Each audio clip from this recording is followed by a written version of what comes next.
So we'll begin with a land acknowledgement, which obviously seems fitting when we're discussing place. I've been sitting with the land acknowledgement for a few days, reading it, reflecting on it, tweaking it, you know, just in recent weeks, working on the study, working on the revised version of the study as well. It certainly made me think a lot, reflect a lot, and it hopefully reflects in the final version of the paper that's going to come out in the coming months. So here it goes. The many people and organizations involved in this project are active throughout the province, beyond borders and across multiple Indigenous territories. We acknowledge Indigenous peoples as the original caretakers of the lands and waterways on which we work, create, gather, and live. We acknowledge that the Toronto, the land TMU calls home, is home to many nations, including the Mississaugas of the Credit, the Anishinaabe, the Chippewa, the Haudenosaunee, and the Wendat peoples, and is covered by Treaty 13 with the Mississaugas of the Credit. This territory is also that of the Dish with One Spoon Covenant. This agreement made amongst Indigenous nations governs how to share the resources that the land and water provide. The dish represents the land that is to be shared peacefully, and the spoon represents the individuals living on and using the resources of the land in a spirit of mutual cooperation. We also honor and recognize the recorded and unrecorded Indigenous nations that have, are, and will continue to inhabit this land. Toronto Metropolitan University is committed to a continuous process of education and dismantling colonial approaches while celebrating the varied cultural and artistic traditions of Indigenous communities. We are committed to fostering meaningful relationships with these communities and supporting a diversity of Indigenous practices, art forms, and cultural expressions. We are grateful to have the opportunity to work and create on this land. I will then transition to a few more people I want to thank, that I'm thankful for. There were a lot of people that were involved on this project, and I think this is a great opportunity to mention them. So I want to begin by thanking my co-authors. There were 5 researchers on this project. Jonathan Anderson from the School of Interior Design, Dogan Tirturoglu from Real Estate Management Program, Frédéric Dimanche from the Hospitality and Tourism Management Program, and Onur Boder from the Marketing Department at Concordia University in Montreal. There were also several research assistants that worked on this project, Julia Rani and Ross McClellan from Creative Industries, and Kristen Romano and Laura Levitt from Interior Design. I also want to acknowledge the support and trust of our many industry collaborators on this project.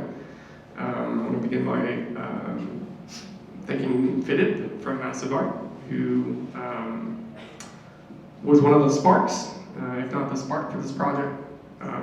And I want to acknowledge Laura Sellers for believing in this project and effectively making it happen.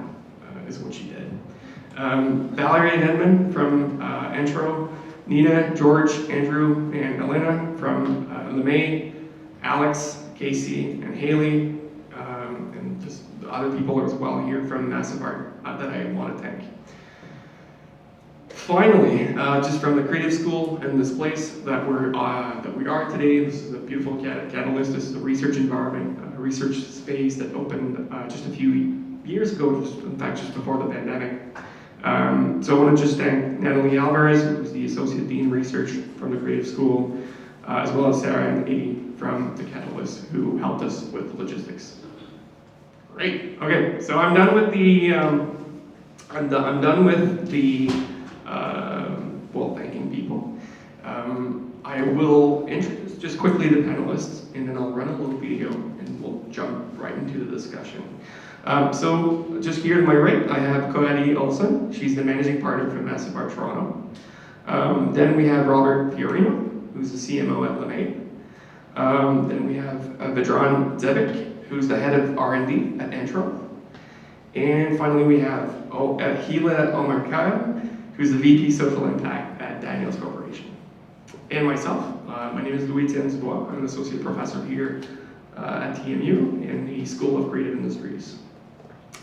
All right, so let's run a quick video and then we'll... What would happen if people spent 50% more time in your city square, your office tower, a transit hub, or in your boutique or restaurant? With placemaking and thoughtful design, this is possible.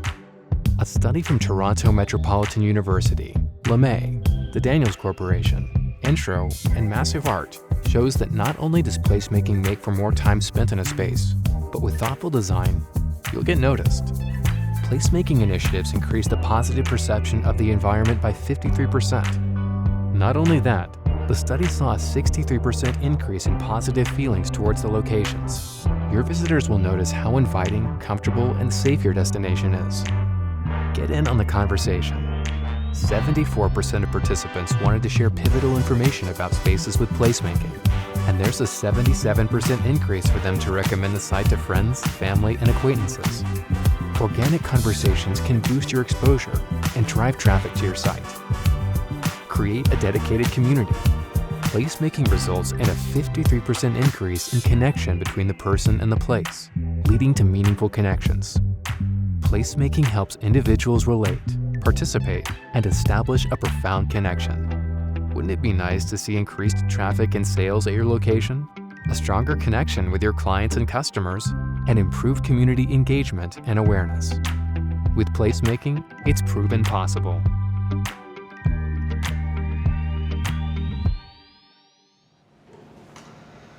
All right, so I'm not going to lecture you on the findings. The findings will be made available to you.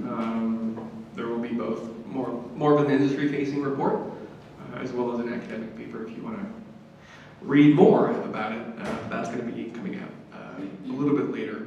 What I will want to do, though, is use some of those findings and then some to as really just launching points for the discussion, which I believe will make it more engaging than me just lecturing you about that. But I will begin by saying a few things.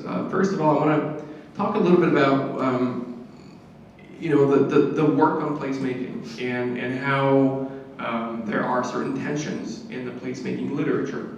And I wanted to highlight a couple of them. First of all, the first big tension, and the reason why I want to highlight them is because as scholars and as practitioners, those are also tensions that we share, that we grapple with, and that we still need to continue reflecting on as we work in the the placemaking field. So first of all is about finding ways to reconcile different agendas, and typically you would have on the one side something a little bit more along the lines of economic development or commercial interests, and on the other hand you would have social justice issues, more community-focused issues, and they may seem like they're conflicting on the surface. But I think the work here, the objective is to find ways to reconcile those agendas and to make it work, both for the people that inhabit the space, but also for those who may be just coming in as visitors and who feel more invited towards it. So this is the big one here, and it's also just a reminder that placemaking, when poorly done, can also be unmaking. Placemaking that forgets certain contributions or certain stakeholders and erases communities or erases people is also something that can be called place masking, right? Because it forgets people. The second big tension that we find in the literature, and again that is shared with folks in that practice, is about measuring.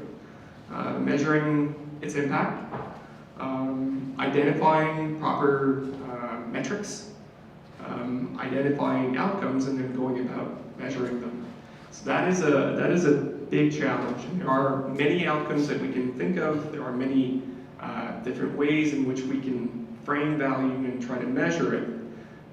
I think one of the common points that we had here, both as scholars and practitioners, is a belief that none of these outcomes can happen without the people. And so we chose to focus on people. We chose to conduct a study which really asked the question, what does placemaking do to people? And in turn, what does placemaking makes people do, right? And that was really the core focus of the study. So one last bit before I turn to my panelists here. I want to talk a little bit about how we went about conducting the study, right? Because if you're like me, you'd like to start with how we got the results, and then we'll see if we are on board with the results.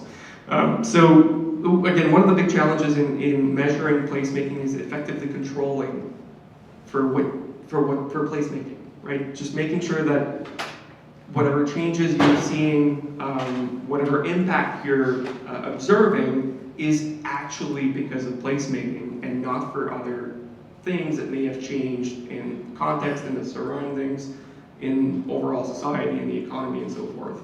And that is really, really hard to achieve out there in the wild with real cases. And so as a researcher, my inclination was then to say, let's conduct an experimental study in which I can control all of those variables and making sure that the only thing that's changing between, say, a given environment and another one is placemaking. So that's what I did. So we designed virtual environments. We designed different environments, and I'll show you a few of them here today.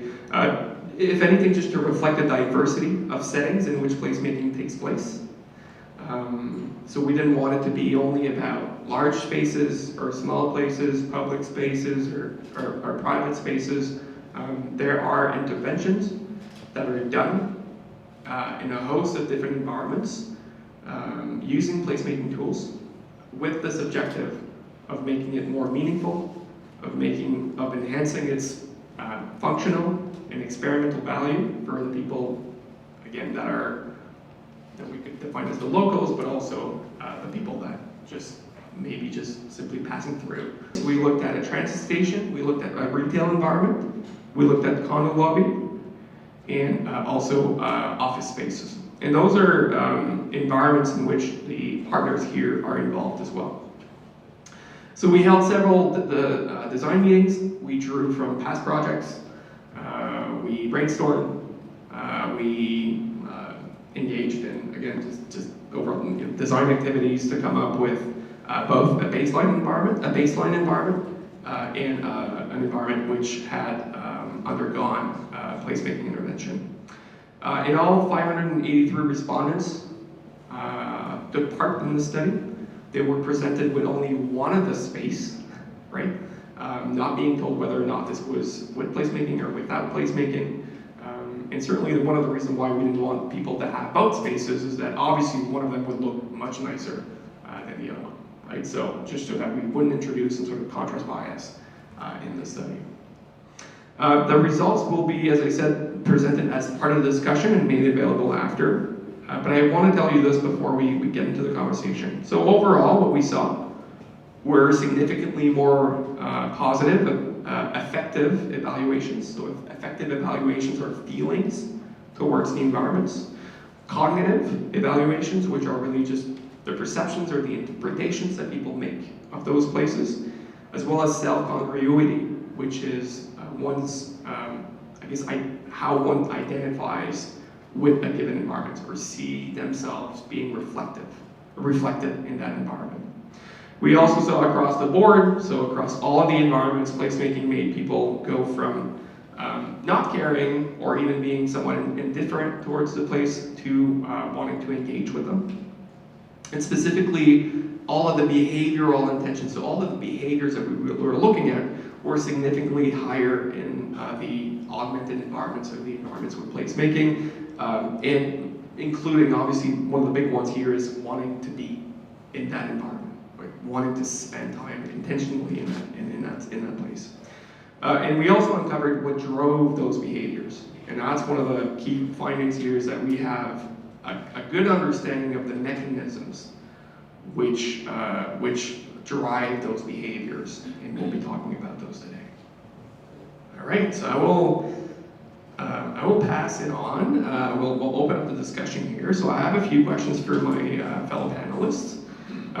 The first one is, I mean, there are obviously some familiar faces around the room, but maybe not all of you know what those lovely people here are involved in.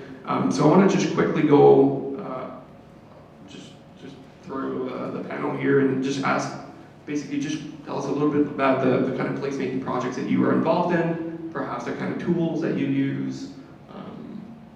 So whoever wants to go first. I'll jump in. Thank you. Hi, everyone. Great to be here. I'm Heela with the Daniels Corporation. For those who may not know, Daniels is a fully integrated builder developer in the GTA. We've built about 39,000 homes in close to 40 years.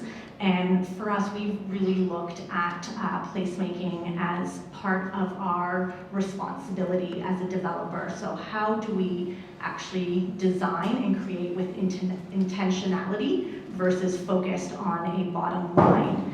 And so for us, placemaking has encompassed everything from meanwhile uses in land that has yet to be developed, like farmers markets and farms, to working with artists and our interior designers to source art locally, interior artwork for each of our buildings, to more recently working with artists and arts organizations like Artscape, who are in the room today, to actually commission artists to create furniture, benches, light poles, and really look at all aspects of the development process and where we can integrate these placemaking interventions.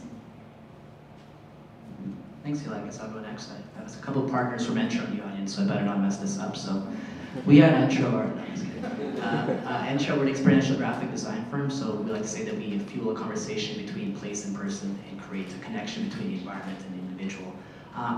Practically, that means that we design wayfinding signage solutions, experiential graphics, and placemaking interventions within the environment, and additionally to that, place branding. So I'm looking forward to the conversation today. Really wonderful working with everybody here. And yeah, I'll pass it over to Rob.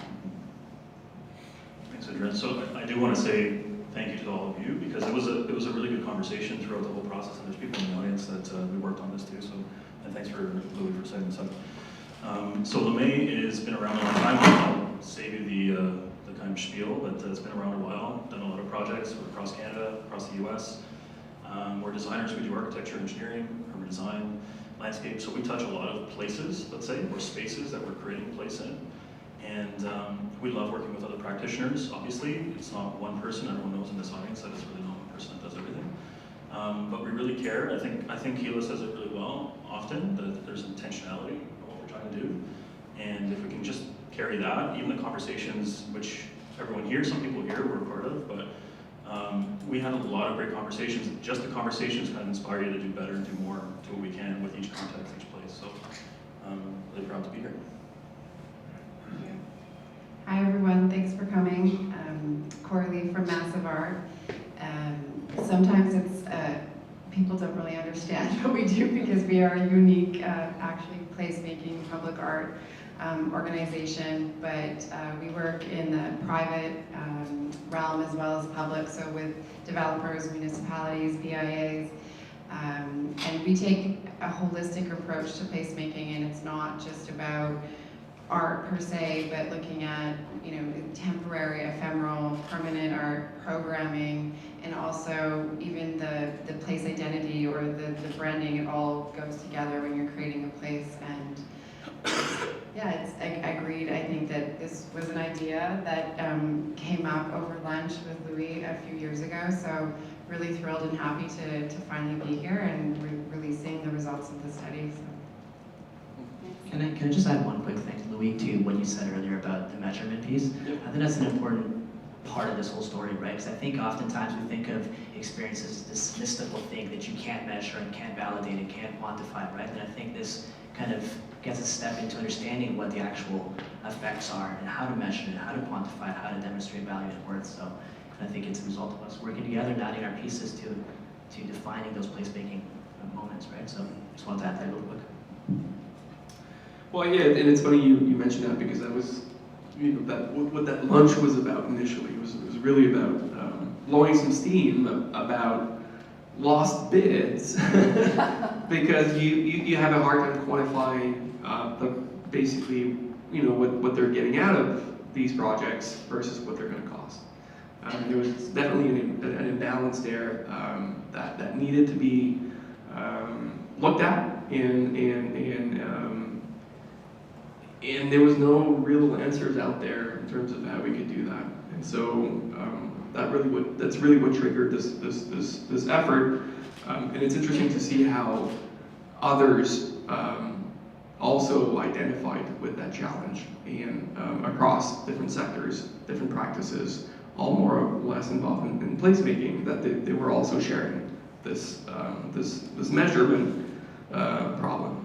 So the first question I have for you guys, you saw it in the video, and I mentioned it briefly before, the effect-based evaluations were significantly higher for all of the augmented environments, right? So all the environments with placemaking. That means that people found those places to be, for instance, there were different feelings that were looked at, but for instance, more relaxing or more charming, more stimulating or more beautiful, right? Just reflecting on their aesthetic qualities. Effect-based evaluations also turned out to be the biggest driver behind one's intention to seek more information about the environment, as well as to share information about it with others. So it sparked curiosity. It caught their eye, it caught their attention. But what the study also showed is that effect-based evaluations didn't necessarily make them want to be in a given environment, right? So you may think that something looks great, but it doesn't necessarily draw you in, or it doesn't necessarily want to make you spend time in the environment. Or at the very least, it's a much less significant driver. So I want to get your thoughts on what that means for you, and what that means in practice. What does that tell you?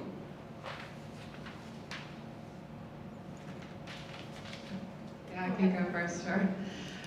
Well, I think a few things. One of the things that we think about is that when you think about placemaking, it's social, cultural, economic, it is physical, but the aesthetics are just the baseline. You can't just stop at the aesthetics, you have to do so much more. And I think when you're thinking about a place, it's about the people. And so how are they going to engage in that space, and how do you continue to add value and through programming in that space? I don't think you can't just make something look pretty and then hope that people are going to continue to engage. And so I think the way that we look at it is that it's not static. When you're thinking about public art or design, it's not static. You have to think about how to iterate and how to evolve, because as that community changes, or that their needs change, or maybe even the community changes, so you have to be flexible and continue to evolve and iterate in the space to continue to have people wanting to spend time. And then I think also what the study showed, and I won't maybe get into it because we're going to talk about it later,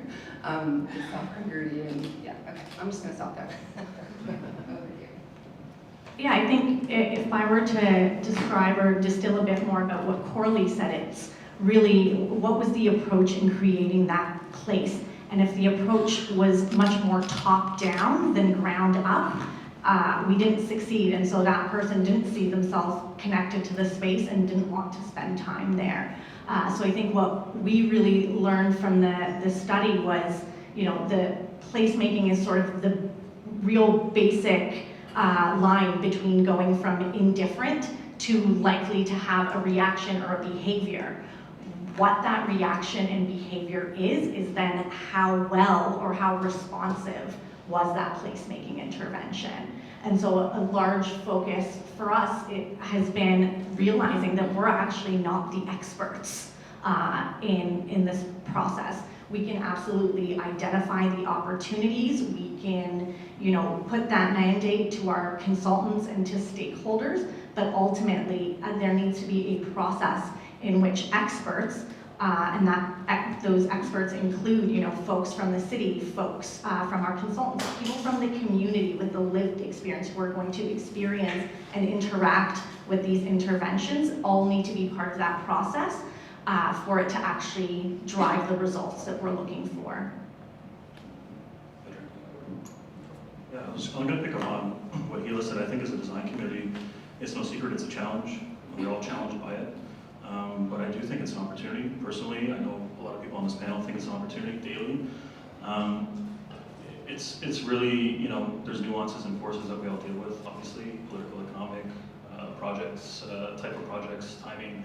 So at the outset, it's already kind of, not you're behind the 8 ball, but you're really trying to figure out, I guess, what story, what narrative, what group, what context works well to kind of weave something to get people there.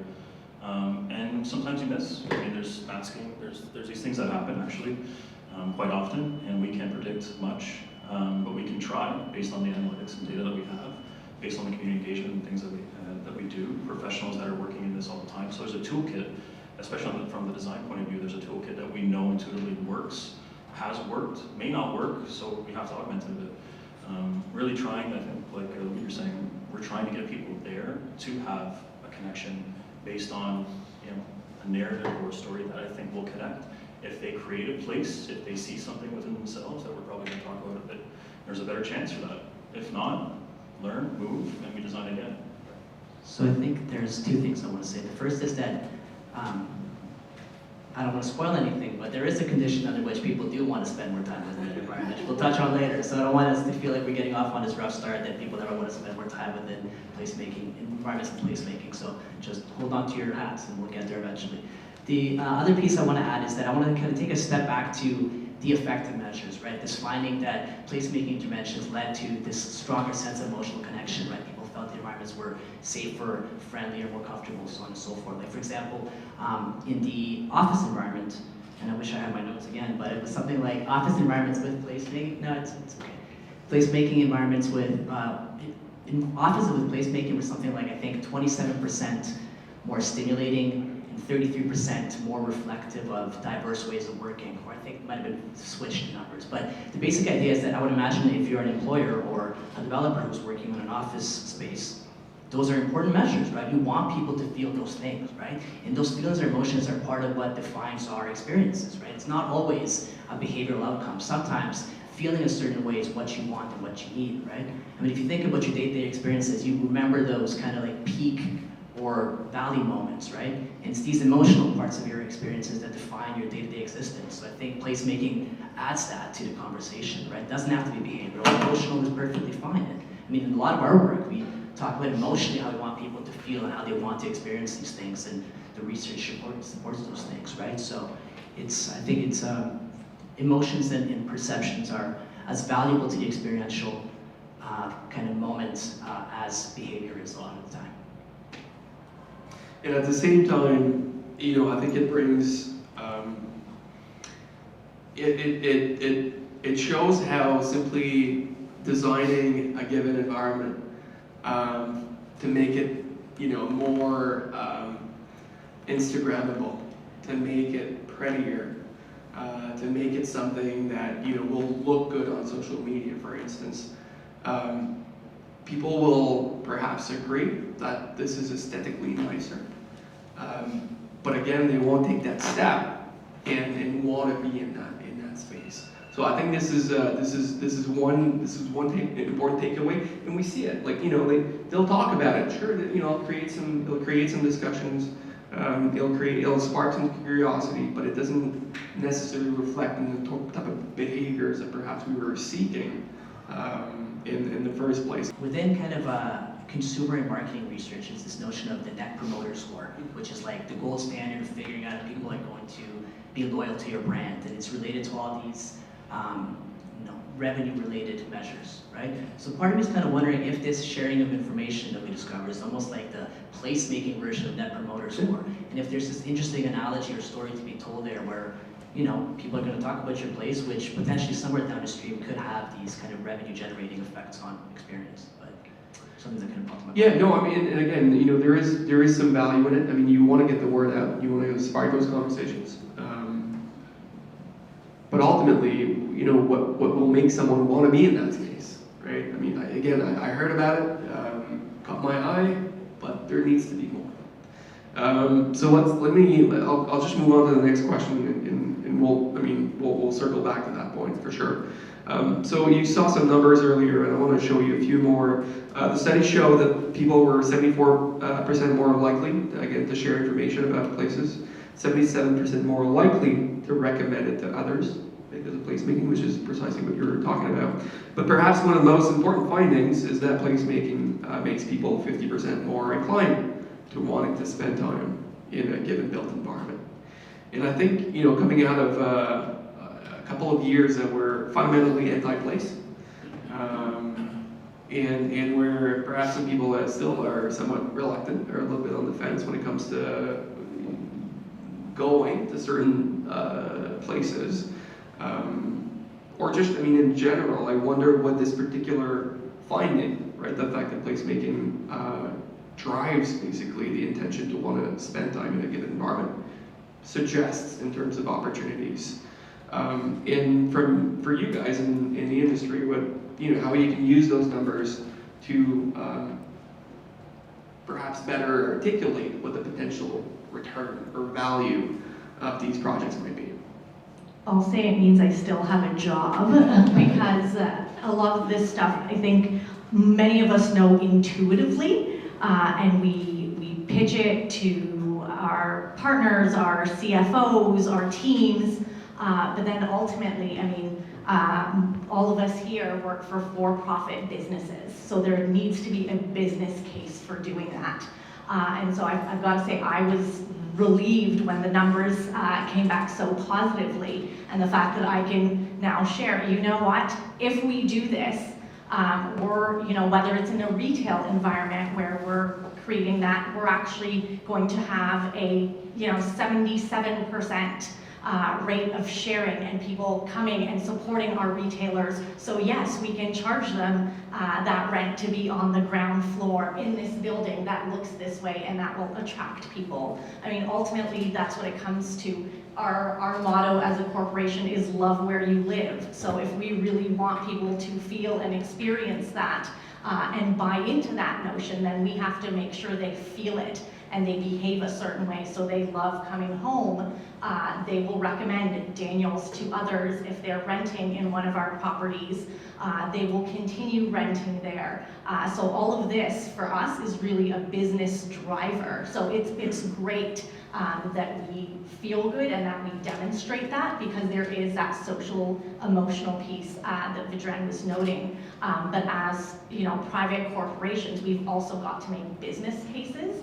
And so how great to make this business case to say, this is going to support our business, make sure we do well. But if we do it with intentionality, we can support artists and the community along the way to take us to that sort of triple, quadruple bottom line. Well, I think you said it really well, because coming from a developer who are our clients, and that we have to prove the ROI to hiring us and doing placemaking work. But I think you're right. When you think about placemaking, you think about the emotional connections and the well-being and social well-being. But the more that people want to come to these destinations, it's inherently going to start to increase your retail, lease, tenants, all of those harder metrics.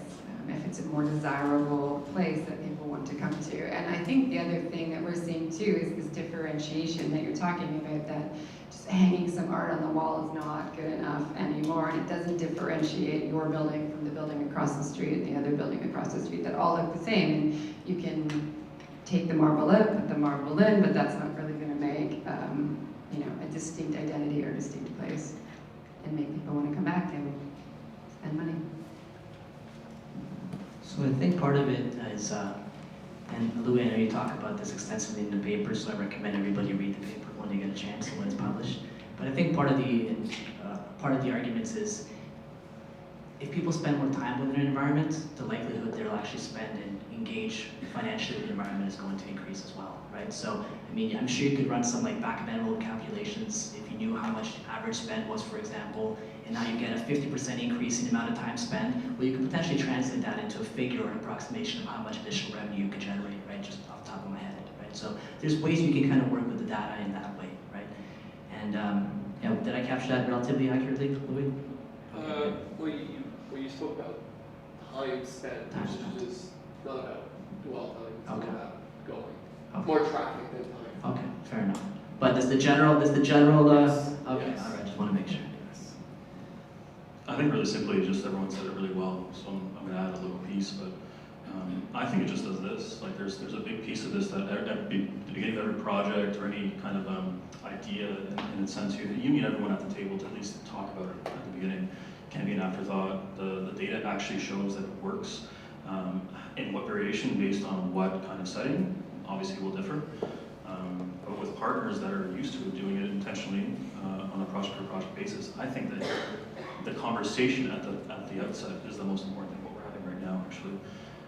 And it gives you the best chance to make something place-worthy and organically might grow, and really we try to do the best we can with that. I think that's a great start.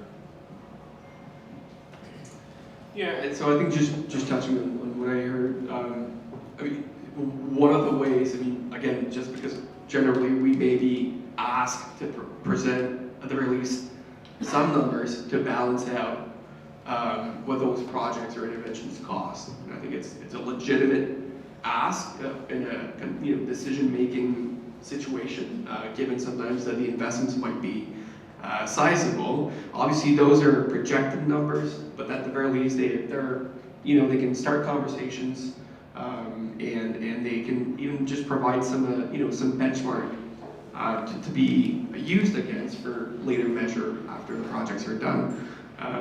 But they, Vedran, you were talking about, it's perhaps easier to think about those numbers in a retail environment, for instance, because if you know more or less how much of the traffic, basically just your conversion rate of your traffic to purchase, it gives you an idea knowing that if you get a 50% bump in the number of people that walk through your doors, using whatever company or industry metrics you have, you could put a number on that. But it doesn't have to be solely financial. And again, just one of the environments that we looked at was transit, right? We looked at subway stations, and people wanted to commute through that space. And so we can then begin to talk about, well, how many potential cars did that remove from circulation? What might be the environmental impact if all of a sudden tomorrow, TTC experiences that kind of a boost?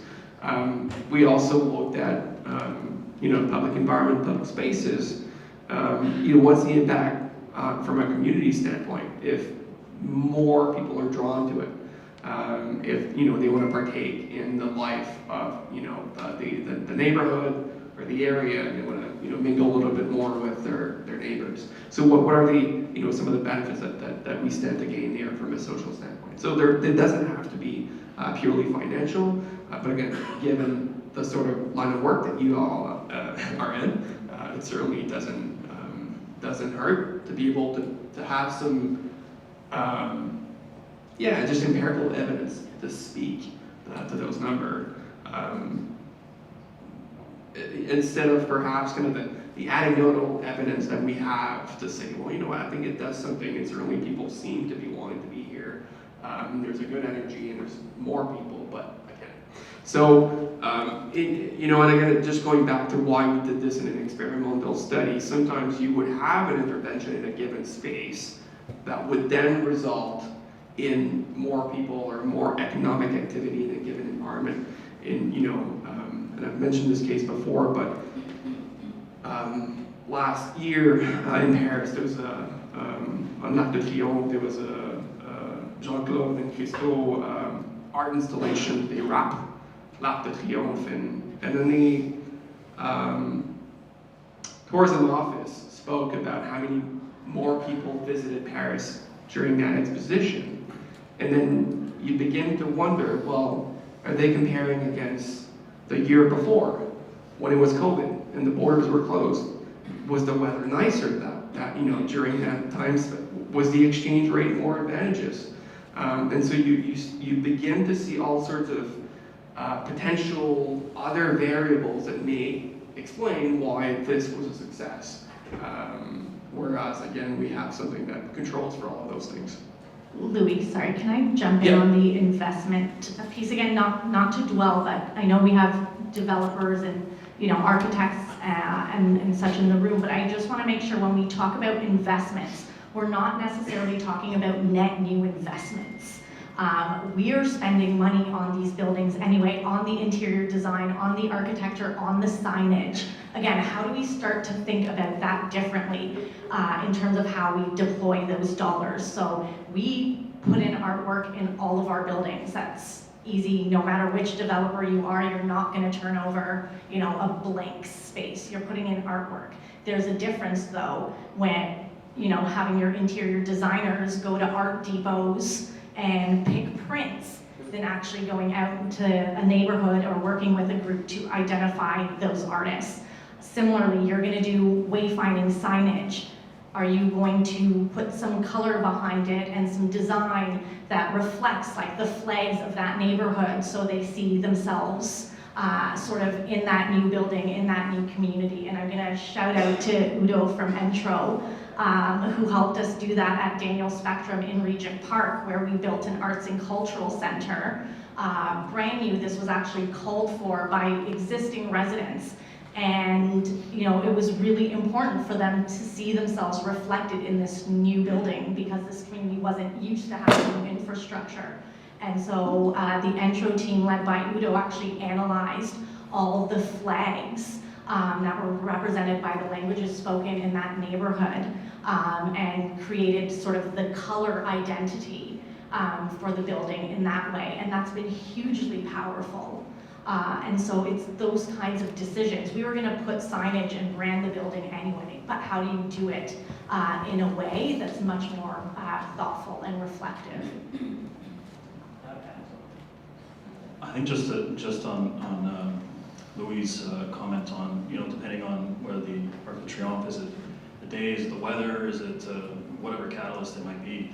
I think that the study for me, in a big way, actually proves in many ways that we all, I think, as people have patterns, whether they're changed by cultural incidents, other nuances. There are patterns that we continually have, whether you look at beauty in a different lens on a different day, or joy is very different on a different year and a different week. I think there's a sense of security, safety, identity, purpose that we're all looking for.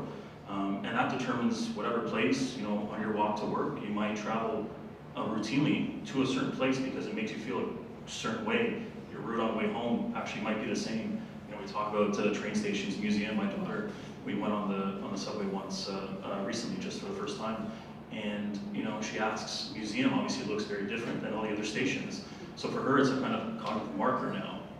So there's small things that I think that, although we think it's quite complex, I think the study really does a great job of saying we all have patterns, and they're not really that different.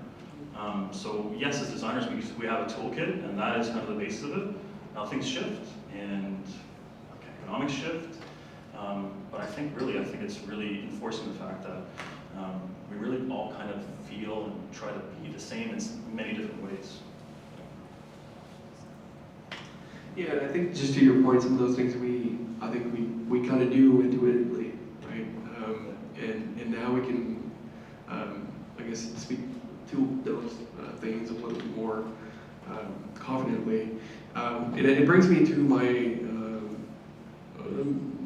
my last big topic, if you will, and then I will open up the Q&A to the room. So when it comes to wanting to spend time in a given environment, we saw that self-congruity. So remember, this is what we meant by identifying with a given space. And the way self-congruity is measured, the construct is both, how you see yourself, how you define yourself today, but also on an aspirational level, how you would like to be seen. right?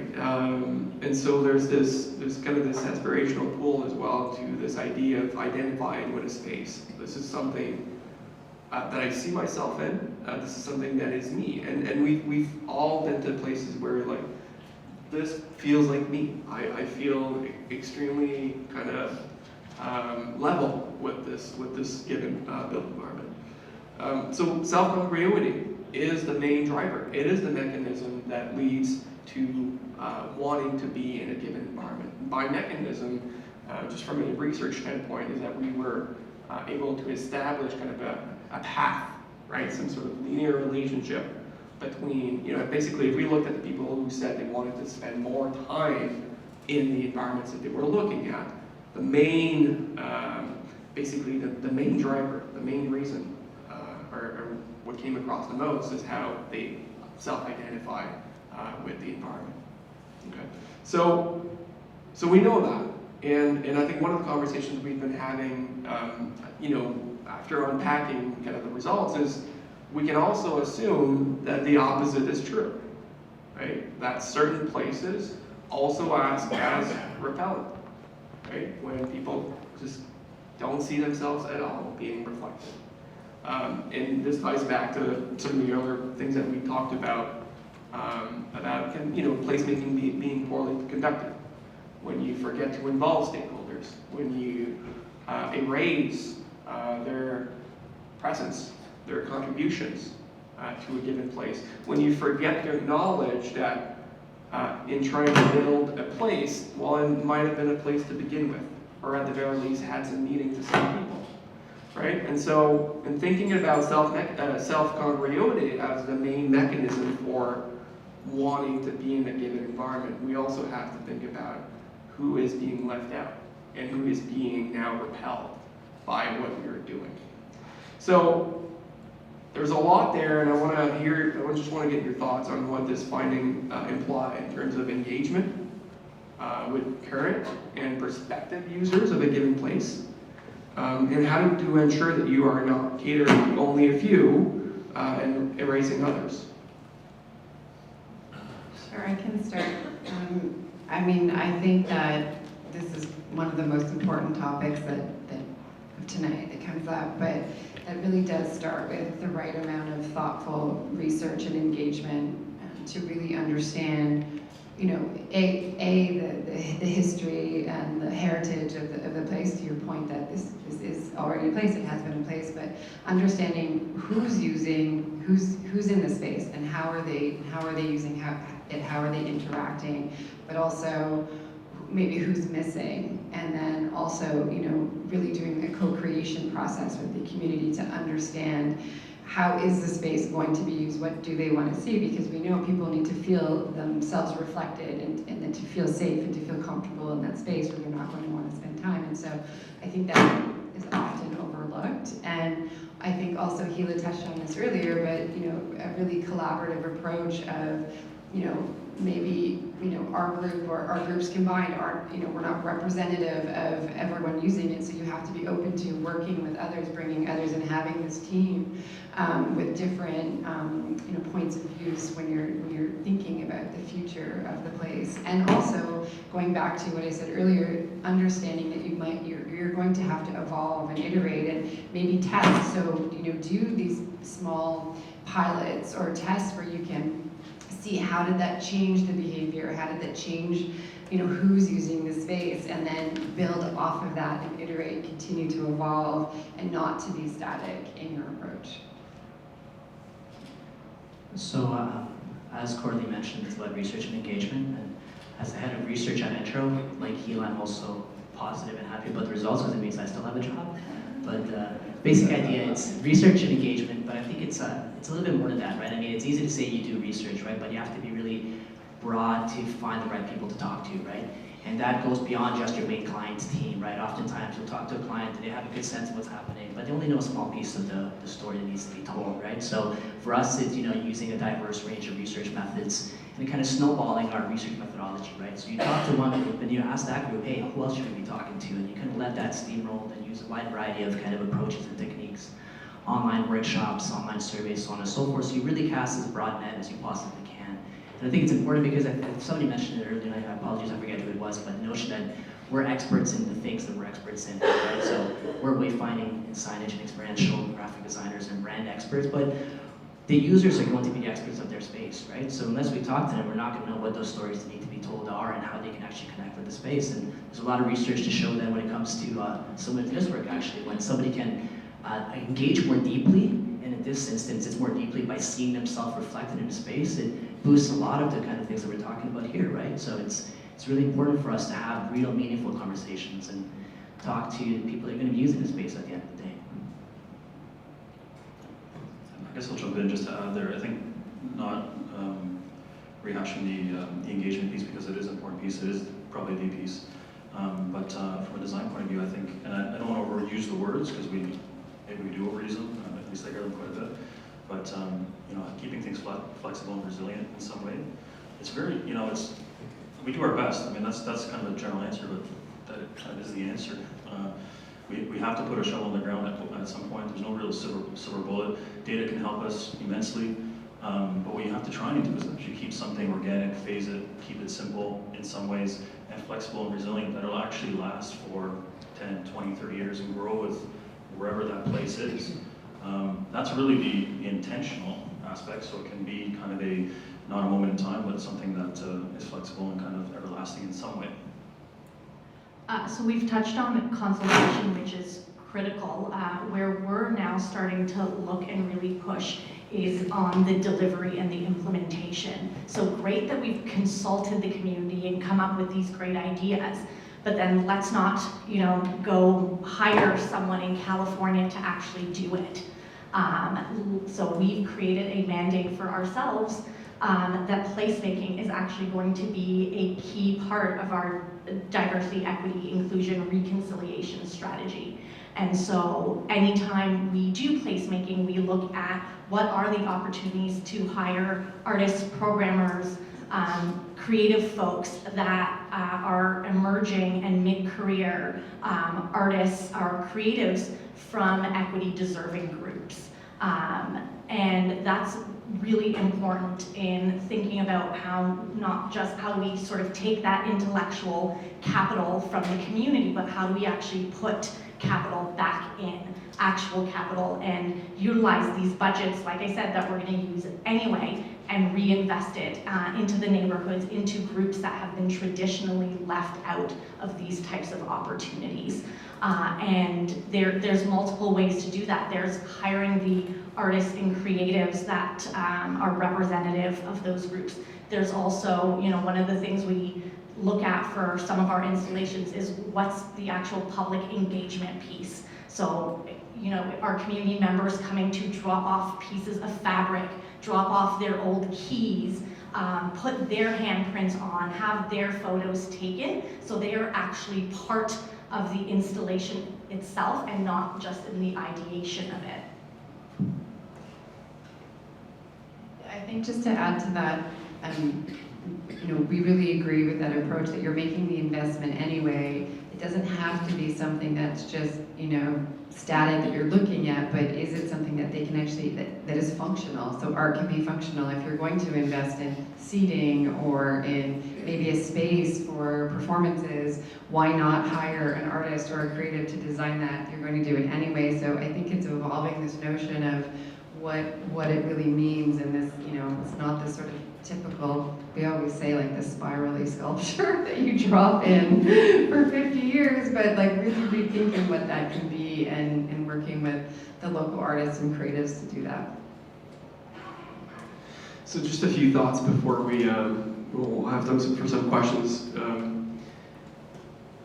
Well, first of all, I mean, it's about certainly engaging and knowing them, but there's something about engaging and knowing them almost on an intimate level when we talk about, you know, trying to be in line or in tune with their aspirations as well. And I think it calls for a deeper conversation, a deeper form of engagement, certainly more sustained, and one that can only happen if there's trust. And that probably means that there's a process before the engagement in terms of thinking about the design in the place. I would also hope that this is reflected not just at the initial stage, but also throughout the lifespan of those environments. And so in monitoring, in governance as well, so that we ensure that the self-continuity doesn't just fades away, or that somehow, you know, it kind of loses touch with where the community's at, and where they're aspiring. And Robert, you said being flexible. I like to stop, and it's certainly a way to acknowledge, and I would say almost kind of carve out a space for placemaking that may take place in reaction to your placemaking, and I would even say in defiance to your placemaking. And how do you make space for that? How do you embrace that? How do you recognize and deal with that as well? That's important, and also just recognizing that for some people, some communities, placemaking needs to be unmediated, right? That we may be experts in certain things, and we may have knowledge of certain tools, but it's none of our business to be mingling with that process as well, and we ought to respect that as well. And again, just going in flexible, with an open mind and some room for that to happen is I guess, a great point. I will open up the floor for questions. I can walk around with the mic. We probably have time for 2 to 3 questions.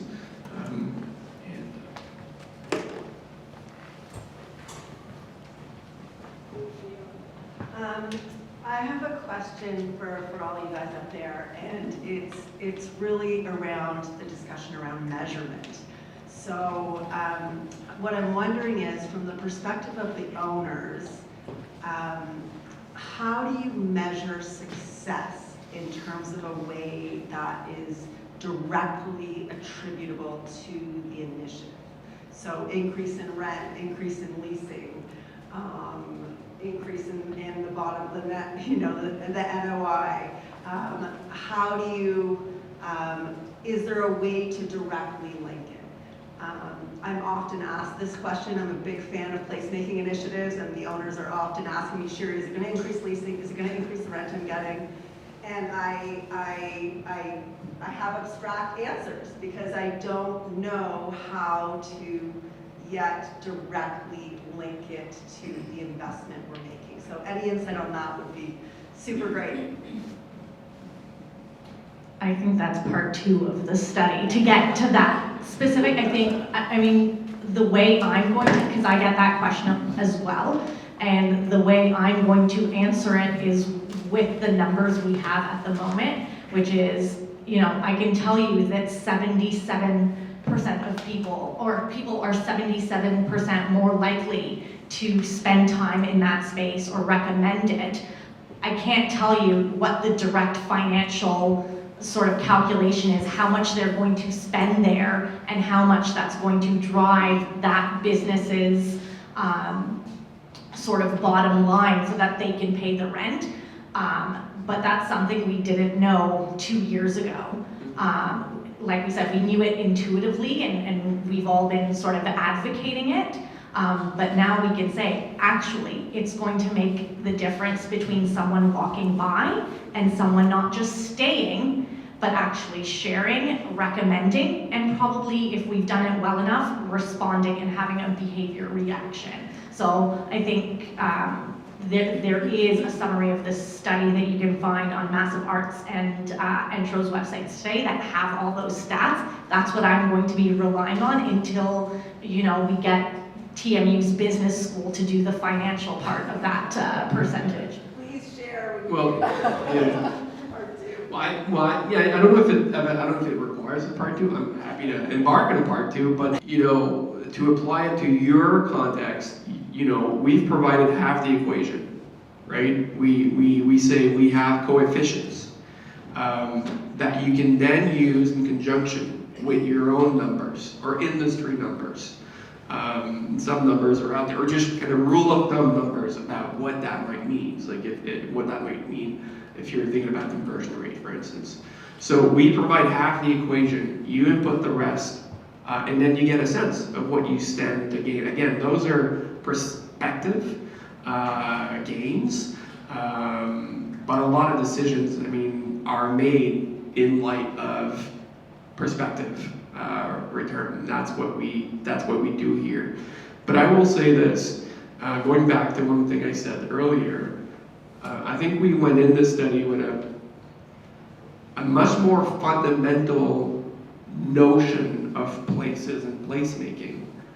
Again, this idea that without people, you don't have any outcomes, right? That none of the things that you're mentioning. And so what we can now speak to is what it does to people. And we can also speak to what they're going to do because of that. And I think that really matters. Outcomes follow. If you do need some numbers, and some people need to be convinced, they need to see numbers, you can give them numbers if you want. You just have to, again, to input this part of what we found against whatever metrics they're using to have that. And that's, again, those are findings that are context independent, and that really effectively controlled for everything else that might be explaining why we're seeing the needle move in a given environment that may not be at all because of placemaking. Okay, one more question? Yes. Yeah, thank you. Just fantastic research. A couple of questions. Can you talk a little bit about working in greenfield and brownfield developments? So where there isn't, and I think this is very relevant to Daniel's, I'm actually working with your team in Brampton. So where there isn't a ready group of people to make the place with yet. So how you think through how you would appropriately collect data, how you imagine and then bring in communities to consult. And it's very, very different than an environment where there is an existing set of cultures. And then there's also transition and change and how you imagine, what that demographics is going to be over time and how you plan for it. So, so I guess that's my first question. And the other is, I think it's interesting to try and segment the work that you've done. And look at what's in commercial space and what's in office buildings, and then what's in the public realm, and what in the public realm is about sort of the value of arts and culture in placemaking, because I think we have a really important argument moving forward with the developer community, given the changes in legislation in this province that doesn't require public art anymore or placemaking, to be able to really mobilize the right metrics so that we can not just after the fact get people to invest in the public realm, but show that going into a development, going into a project, there are benefits through that investment, and that it has a return on investment that's fiscal. And then my final point is we really need to measure change over time. I mean, I do a lot of work looking at public art, it's sort of some of where my research is. And the people forget about public artwork. It becomes invisible.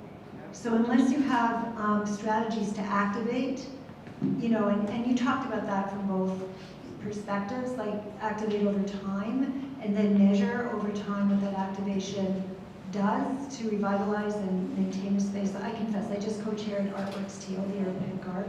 So part of that was like a lot about activation and reactivation. But back to my question, just really greenfield and brownfield development, how you think about that and how you mobilize communities to do this right in those contexts, a lot of which are going to be happening in this province. I'll try and take a stab at that. So I'll maybe partially answer the greenfield and brownfield. We're actually working with Daniels in Brampton, so that's a good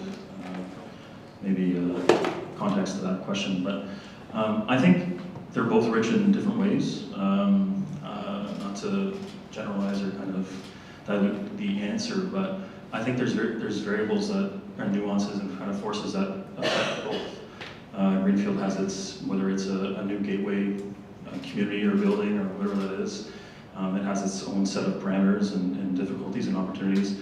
I think with a brownfield or a renewal or something to that effect, it has the benefit at times to knowing a bit of the story in advance, whether that story was a great story, a narrative that really resonated, something that's not organic anymore, it's fell flat, whether it's masking place and such. So you have the benefit of maybe associating something anew to something else, the tension that's there.